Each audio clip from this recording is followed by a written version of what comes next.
Hey, good morning, everybody. Good morning. It is finally Friday. Today, we're going to start a three-part parallel, and we're actually going to read all three. The Council of Religious Leaders condemns Jesus. We're going to start off in Matthew chapter 27, start at verse 1. Very early in the morning, the leading priest and the elders of the people met again to lay plans for putting Jesus to death. Then they bound him, led him away, and took him to Pilate, the Roman governor. From there we go to Mark, chapter 15, verse 1. Very early in the morning, the leading priests, the elders, and the teachers of religious law, the entire high council, met to discuss their next step. They bound Jesus, led him away, and took him to Pilate, the Roman governor. From there, we go to Luke, chapter 22, starting at verse 66. At daybreak, all the elders of the people assembled, including the leading priests and the teachers of religious law. Jesus was led before this high council, and they said, "Tell us, are you the Messiah?" But he replied, "If I tell you, you won't believe me. And if I ask you a question, you won't answer. But from now on, the Son of Man will be seated in the place of power at God's right hand." They all shouted, "So, are you claiming to be the Son of God?" And he replied, "You say that I am." Why do we need other witnesses?" They said. "We ourselves heard him say it."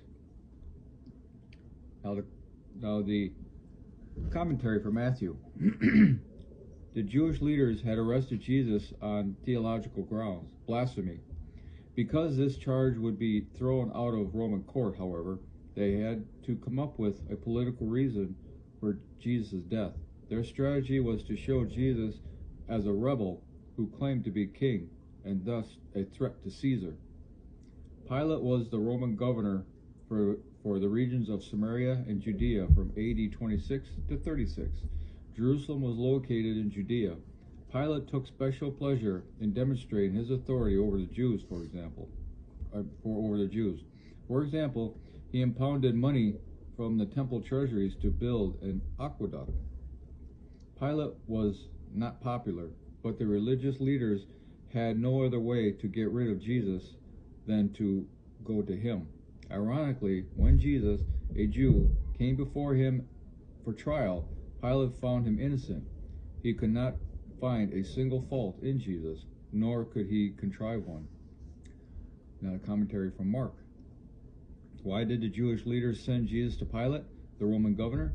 The Romans had taken away the Jews' right to inflict capital punishment, so in order for Jesus to be condemned to death, he had to be sentenced by a Roman leader.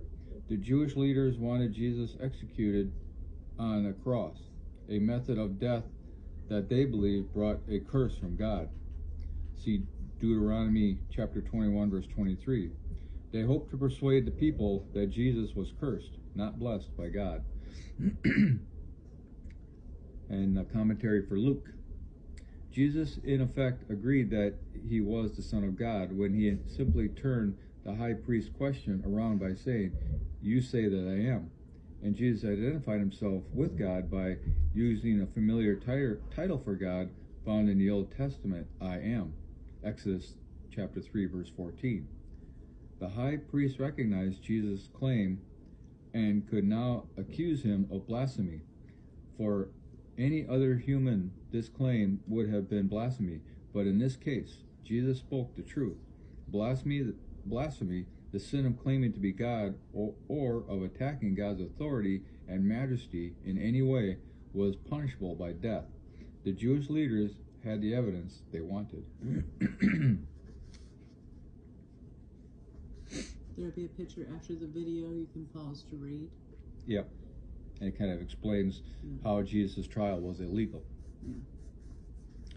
So, again, Jesus claims himself, announces it, that yes, he is the Son of God. And a lot of people say, well, where did Jesus ever say he was the Son of God? He said it many times, especially right here in front of a court. Right. So. And I think it's interesting, too, that they were wanting the true answer that they were unwilling to accept. Yep.